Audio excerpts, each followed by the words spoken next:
Please subscribe, press bell icon, like, comment, share. Please subscribe my channel पर। आज हम देखेंगे amalgamation of companies. TY BCom का जो हमारा सिलेबस है उसमें एक महत्वपूर्ण चैप्टर है, वो है amalgamation of companies.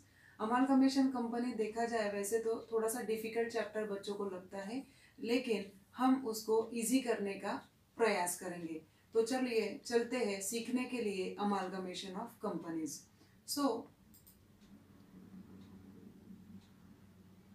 Amalgamation of company chapter सीखने से पहले हमें उसकी कंसेप्ट पता होनी चाहिए। तो आज हम थोड़ा सा थियोरेटिकल पार्ट यहाँ पर देखेंगे। पहले देखेंगे उसकी कंसेप्ट। अगर उसकी डेफिनेशन देखें तो डेफिनेशन है, अमालगमेशन इज एन एग्रीमेंट और डील बिटवीन टू और मोर कंपनीज टू कंसोलिडेट और strengthen their business activities by establishing a new company having a separate legal entity. Like आपको यहाँ पर दिख रहा है, ये है ए लिमिटेड कंपनी, ये है बी लिमिटेड कंपनी। ये दोनों का सिमिलर टाइप अगर बिजनेस है, सेम टाइप का अगर बिजनेस करते हैं, तो दोनों यह डिसाइड करते हैं कि दोनों अपने खुद के बिजनेस वाइंड अप करे, लिक्विडेट करे, बंद करे और एक नया बिजनेस स्टार्ट करे ए बी लिमिटेड नाम से। तो ये होल प्रोसेस जो होगी उसे हम कहेंगे अमालगमेशन ऑफ कंपनीज। यहाँ पे आपको दिख रहा है ए लिमिटेड बी लिमिटेड, हम हमारे लैंग्वेज में उसे कहेंगे ओल्ड कंपनीज। वो दोनों वाइंड अप हो गई, लिक्विडेट हो गई, नई कंपनी उन्होंने एक होकर साथ में स्टार्ट की है ए बी लिमिटेड, उसे क्या कहा जाएगा पूरे प्रोसेस को अमालगमेशन ऑफ कंपनीज। तो when two existing companies are liquidated and a new company is formed to purchase them, it is called as amalgamation of companies. So उसकी अगर डेफिनेशन देखें तो AS14 अकाउंटिंग स्टैंडर्ड 14 ये जो है वो रिलेटेड है अपने पूरी अकाउंटिंग स्टैंडर्ड 14 जो है वो रिलेटेड है अमालगमेशन ऑफ कंपनी से। इसका कुछ कंसेप्ट जानने ज़रूरी है, किसे क्या कहते हैं। तो ये जो ए लिमिटेड है, बी लिमिटेड हमने एग्जांपल लिया था, उसमें ये जो कंपनी है ओल्ड कंपनी कहेंगे, उसे कहते हैं ट्रांसफरर कंपनी। और बी लिमिटेड उन्होंने जो स्टार्ट किया है उसे कहते हैं ट्रांसफरी कंपनी। अब इसे याद कैसे रखा जाए, तो A limited B limited old company है, ओल्ड का ओ हम लेंगे, ट्रांसफरर ट्रांसफरर में ओ आया है तो ओल्ड का ओ लेंगे, ट्रांसफरी में ई है तो न्यू कंपनी हम कहते हैं तो ई उसका लेंगे। इस तरीके से बच्चों आप उसको ध्यान में रख सकते हो। तो ओल्ड कंपनी को वेंडर कंपनी भी कहा जाता है, सेलर कंपनी कहा जाता है, ट्रांसफरर कंपनी कहा जाता है, या हम उसे ओल्ड कंपनी कहते हैं। वैसे ही जो न्यू कंपनी फॉर्म हो रही है उसे कहेंगे ट्रांसफरी कंपनी, परचेसिंग कंपनी भी उसे हम कह सकते हैं, परचेसर उसे हम कहते हैं। ये तीन कंसेप्ट है दोस्तों, अमालगमेशन, अब्सॉर्प्शन और रिकंस्ट्रक्शन। तो इसमें जमलिंग हो जाती है बच्चों की कि तीनों के डेफिनेशन या तीनों के मतलब या बहुत कुछ है, तो ये कैसे है डिफरेंस इसमें। अमालगमेशन हमने अभी देखा कि दो एग्जिस्टिंग कंपनी एक हो जाती है। क्यों एक होती है, तो टू अवॉइड कटथ्रोट कंपटीशन, उनको जो कंपटीशन है वो कम करना होता है, उनका कैपिटल बढ़ाना होता है। कैपिटल अगर बढ़ता है तो स्कोप बिजनेस का बढ़ता है, इसीलिए अमालगमेशन करते हैं। ओल्ड कंपनी वाइंड अप हो जाती है, लिक्विडेट हो जाती है और न्यू कंपनी फॉर्म होती है अमालगमेशन में। अगर आप एब्सॉर्प्शन कहेंगे तो एब्सॉर्प्शन को मैं कहूँगी एक बड़ी फिश छोटी फिश को खा लेती है। जैसे कि यहाँ पर एग्जांपल में ए लिमिटेड है, छोटी कंपनी है, लगातार लॉस में चल रही है, लॉस में चल रही है। तो ए बी लिमिटेड जो बड़ी कंपनी है, या फिर ए एक छोटी कंपनी है, ए बी लिमिटेड बड़ी कंपनी है जो कि एग्जिस्टिंग कंपनी है, न्यू कंपनी नहीं है। तो एग्जिस्टिंग कंपनी ए लिमिटेड को खरीद लेती है, परचेज करती है, ए का बिजनेस क्लोज हो जाता है, लेकिन जो एग्जिस्टिंग कंपनी है ए बी लिमिटेड जो पहले से ही थी, तो इस प्रक्रिया को एब्सॉर्प्शन ऑफ कंपनीज कहेंगे।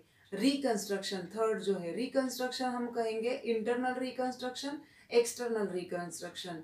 तो एक्सटर्नल रिकंस्ट्रक्शन ये होता है कि ए बी लिमिटेड एक कंपनी है, लगातार अगर लॉस में जा रही है, लोगों का भरोसा उठ रहा है, तो वो क्या करती है, अपने कंपनी का नाम चेंज कर कर असेट्स लायबिलिटीज में कुछ चेंजेस कर कर नए फॉर्म में वो आ जाती है। जैसे कि एबी लिमिटेड ओल्ड कंपनी है, उसने फॉर्म चेंज कर लिया, एबीसी लिमिटेड वो कर दी। जैसे अगर एग्जांपल देखा जाए एब्सॉर्प्शन का, हम देखेंगे कि सत्यम लिमिटेड, सत्यम लिमिटेड एक कंपनी थी, उसको एब्जॉर्ब कर लिया था टेक महिंद्रा कंपनी ने, तो एब्सॉर्प्शन का एक एग्जांपल हम कर सकते हैं।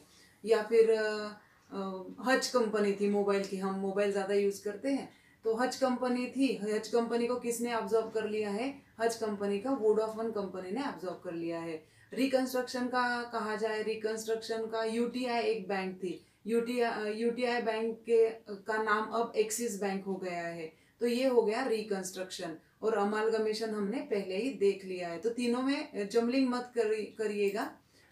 तो रिकंस्ट्रक्शन में हम आगे जाएंगे तो उसका एक्सटर्नल रिकंस्ट्रक्शन और इंटरनल रिकंस्ट्रक्शन, ऐसे दो टाइप है। एक्सटर्नल रिकंस्ट्रक्शन क्या है, when an existing loss making is liquidated and a new company is formed to purchase it, that is called as external company a reconstruction।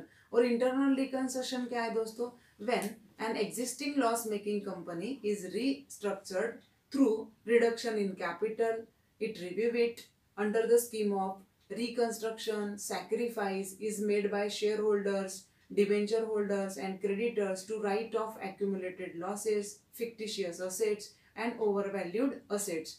तो internal reconstruction company खुद होके ही कर लेती है, जैसे कि बैलेंस शीट में जो कुछ भी लायबिलिटीज या असेट्स है उसमें चेंज होते हैं, जो फिक्टिशियस एसेट्स होती है या लायबिलिटीज ओवरड्यू होती है, तो कई बार शेयर होल्डर से बातचीत की जाती है, क्रेडिटर से बातचीत की जाती है, बैंकों को रेट कम करने की रिक्वेस्ट की जाती है और लायबिलिटीज चेंज कर दी जाती है। एसेट में ओवर वैल्यूड एसेट दिखती है वो कम करते हैं, एक्यूमुलेटेड लॉसेस होते हैं या फिक्टिशियस एसेट्स में चेंज बदलाव करते हैं, तो इंटरनल रिकंस्ट्रक्शन ऐसे हो जाता है। अब हम देखेंगे टाइप्स ऑफ अमालगमेशन। तो अमालगमेशन के वैसे तो दो टाइप्स है, amalgamation in the nature of merger and amalgamation in the nature of purchase. तो amalgamation in the case of merger क्या है कि AS14 में 5 कंडीशन दी गई है, अगर 5 की 5 कंडीशन कंपनी कंप्लीट करती है तो उसे कहा जाता है amalgamation in the nature of merger. तो वो 5 कंडीशन कौन सी है जो परचेसर कंपनी को एक्सेप्ट करनी पड़ती है। तो पहली है एसेट्स और लायबिलिटी के बारे में, वो है पहली, all the assets and liabilities of the transferor और vendor company became the assets and liabilities of the transferee और परचेसिंग कंपनी। जो कुछ भी ओल्ड कंपनी की जो सेलिंग कर रही है कंपनी, उसकी एसेट्स और लायबिलिटी है, वो सभी एसेट्स और लायबिलिटी नई कंपनी को परचेस करनी पड़ेगी या लायबिलिटी की पेमेंट करने की उनको मानना पड़ेगा। ये पहली कंडीशन है। दूसरी है इक्विटी शेयर कैपिटल के तौर पर, शेयर होल्डर्स होल्डिंग एटलीस्ट 90% और more of the face value of equity shares of the vendor company became equity shareholders of the transferee और purchasing company। इसका मतलब होता है कि ओल्ड कंपनी के 90% जो इक्विटी शेयर होल्डर है वो नई कंपनी के शेयर होल्डर होने चाहिए। तीसरा है परचेज कंसिडरेशन के बारे में, purchase consideration due to the shareholders of the transferor यानी vendor company is discharged by the transferee company wholly by the issue of equity shares only।